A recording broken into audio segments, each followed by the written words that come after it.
এমন এক দল সাপোর্ট করি বাইরে ভাই, সেই দলটাকে হারানোর জন্য পুরা বিশ্ব এক হয়ে গেছিল। তো আসসালামু আলাইকুম।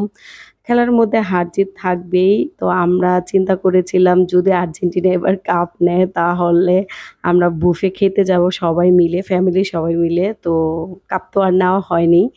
তো খেতে তো পারি। আর এবার খুবই খুশি আমরা, অনেক হ্যাপি। মেসি যদিও কান্না করেছে কিন্তু আমরা সবাই হ্যাপি ছিলাম।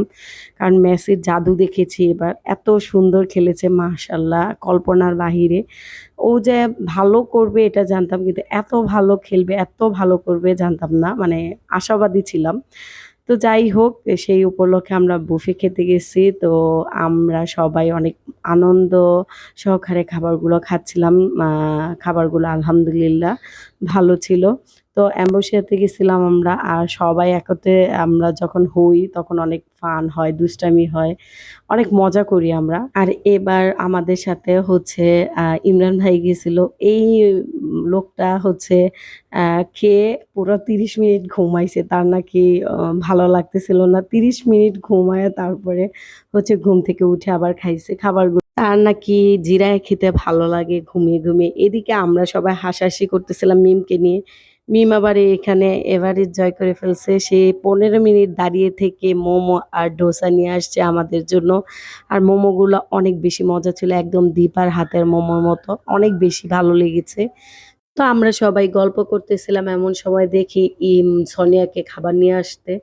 তো এই ম্যাডাম ভিডিও করতে, করতে খাবার ভুলে গেছে খেতে। একটু ভিডিও করে একটু খাবার খায়। তো ম্যাডাম যেকোনো জায়গায় ভিডিও করতে পারে মাশাআল্লাহ, ১ নাম্বার ব্লগার। তো আমাদের খাওয়া-দাওয়া শেষ। এখন আমরা লিফটে উঠে গেছি। বাপরে বাপ! লিফটে যে যাতাযাতে মানে খাবার সব বের হওয়ার মতো অবস্থা হয়ে গেছে। কোনরকম যান-টান নিয়ে বের হইছি।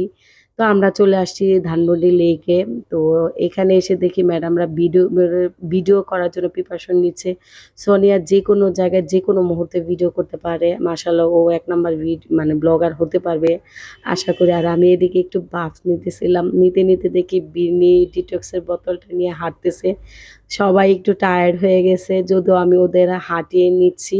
কারণ এই ডিটক্সের বোতলটার জন্য, যে বোতলটা দিয়ে আমরা ডিটক্সের পানি খাবো, তো এটা মিমকে গিফট করেছি। যদিও মিমকে গিফট করেছি কিন্তু আমাদের কাজ হবে। মানে নামটাও ওর হলো।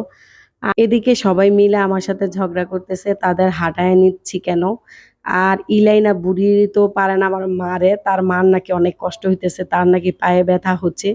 তো সব মিলে আলহামদুলিল্লাহ খুবই মজা গেল আজকের দিনটা। আর স্পেশাল মেসিকে ধন্যবাদ। মেসি যদি এবার না খেলতো এই মোমেন্টটা পেতাম না।